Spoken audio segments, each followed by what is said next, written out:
What if some of the most important signals in aging medicine are coming from inside the mitochondria themselves? Two peptides have made that question especially interesting. One appears to act like a stress message, helping the cell adapt when energy is under pressure. The other targets the architecture of the mitochondrial inner membrane, where cellular energy conversion is organized.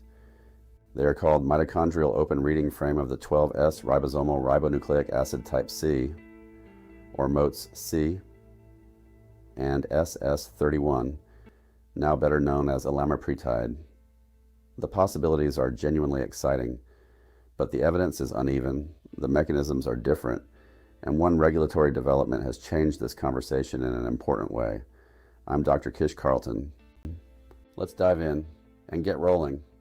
Most of us learned that mitochondria make energy. That is true, but incomplete. Mitochondria help coordinate fuel use, oxidative stress, inflammation, calcium handling, cell survival, and communication with the nucleus. Their inner membranes fold into structures called cristae, which organize much of the machinery for oxidative phosphorylation, the process that helps convert nutrients into adenosine triphosphate, the cell's immediately usable energy currency. When this system becomes disorganized, the result is not one single disease. Mitochondrial dysfunction can appear in inherited mitochondrial disorders, metabolic disease, skeletal muscle decline, cardiovascular injury, inflammation, and many features associated with aging. That makes mitochondria an appealing therapeutic target. It also creates an easy marketing trap. A compound can affect a mitochondrial pathway without proving that it slows aging or improves how people feel and function. MOTS-c is unusual because its genetic origin was identified within mitochondrial genetic material, specifically a short open reading frame associated with mitochondrial 12S ribosomal ribonucleic acid. In laboratory studies, metabolic stress can cause MOTS-c to move toward the nucleus. There, it can influence stress response genes through pathways that include adenosine monophosphate, activated protein kinase, a major cellular energy sensor, and antioxidant response programs. Conceptually, think of MOTS-c as a stress messenger. The mitochondrion is not just producing energy, it may also be reporting conditions and helping coordinate adaptation. That model is fascinating, but it is still a model. It does not mean MOTS-c has one exclusive mechanism, and it does not mean that administering it has been proven to improve health in people. The strongest benefit signals remain preclinical. In cells and mice, investigators have reported effects on insulin sensitivity, metabolic homeostasis, skeletal muscle adaptation, physical performance, and age-associated decline. Human studies have observed that endogenous MOTS-c changes with exercise or correlates with some muscle and metabolic measures. Those human findings are biomarker and physiology evidence.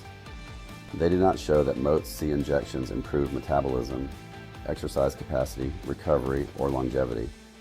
At this time, those therapeutic claims remain unproven. Elamipretide is different.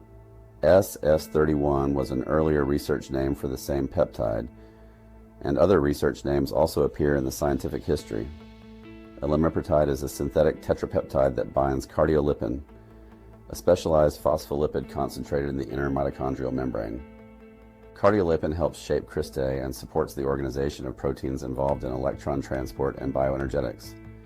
Conceptually, Elamipretide is a membrane and cristae-focused intervention. Laboratory and animal studies suggest it can influence membrane organization, respiratory efficiency, and oxidative stress. But the mechanism is broader and more active scientifically than the simple claim that it stabilizes mitochondria. And here is the major update. On September 19, 2025, the United States Food and Drug Administration granted accelerated approval to Elamipretide under the brand name Forzinity to improve muscle strength in adults and children with Barth syndrome who weigh at least 30 kilograms. That is a real human regulatory milestone in mitochondrial medicine. It is also a narrow one. The approval was based on improved knee extensor muscle strength, an intermediate clinical endpoint. Continued approval may depend on confirmatory evidence. It is not an approval for healthy aging, fatigue generally, metabolic optimization, heart failure, recovery, or reversing mitochondrial decline. The clearest way to understand Elamipretide is to look at both its positive milestone and its disappointing trials. In the large phase 3 primary mitochondrial myopathy trial, 218 people were randomized to Elamipretide or placebo for 24 weeks. The study did not improve the 6-minute walk test or total fatigue compared with placebo. That negative result matters. A mechanism can be credible, a drug can reach its target, and the clinical outcome can still be neutral. A small trial in heart failure with reduced ejection fraction explored short-term infusion in cardiac physiology. It was useful as early human research, but it did not establish durable improvement in symptoms, hospitalization, or survival. So Elamipretide now has a legitimate, accelerated approval in a rare mitochondrial disease, and it has also failed to demonstrate benefit in other important human settings. Both facts belong in the same honest story. This may be the most emotionally compelling part of the science. During a myocardial infarction, commonly called a heart attack, blood flow is interrupted. Restoring blood flow is life-saving, but reperfusion can create another wave of mitochondrial and oxidative injury. That is called ischemia-reperfusion injury. In laboratory and animal models, both peptides have produced intriguing signals. MOTS-c has been linked to cell membrane repair and protection during experimental cardiac ischemia-reperfusion. Elamipretide has improved mitochondrial respiration and reduced fragmentation of Christie networks in rat heart experiments.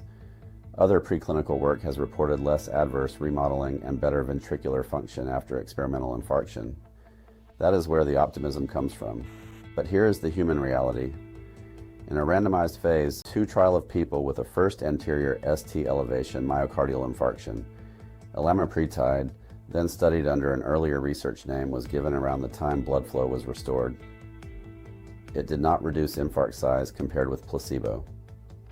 So we cannot say that either peptide repairs the human heart after a heart attack. We can say that mitochondrial injury remains a compelling target, that preclinical results help scientists understand the problem, and that translation into a meaningful patient outcome has not yet been demonstrated. To claim healthier aging, we would need more than improved pathways, cleaner-looking mitochondria, or favorable biomarkers. We would need well-controlled human trials showing preserved strength, mobility, cognition, metabolic health, resilience after illness, or reduced disability over meaningful periods of time. We would need long-term safety. We would need results that replicate beyond one laboratory or one carefully selected population. For the heart, we would need better ventricular function, fewer heart failure events, improved quality of life, fewer hospitalizations, or longer survival in patients, not only a promising result in cells or rodents. MOTS-c has not crossed that threshold. Elamipretide has crossed a narrower threshold in Barth syndrome, under accelerated approval, but not the broad threshold implied by anti-aging or recovery marketing. Here is the comparison I want you to remember.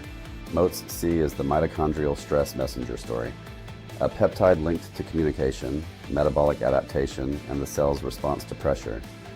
Elamipretide is the mitochondrial membrane story, a cardiolipin-binding peptide aimed at the architecture and energetics of the inner membrane. Different origin, different therapeutic strategy, different level of human evidence.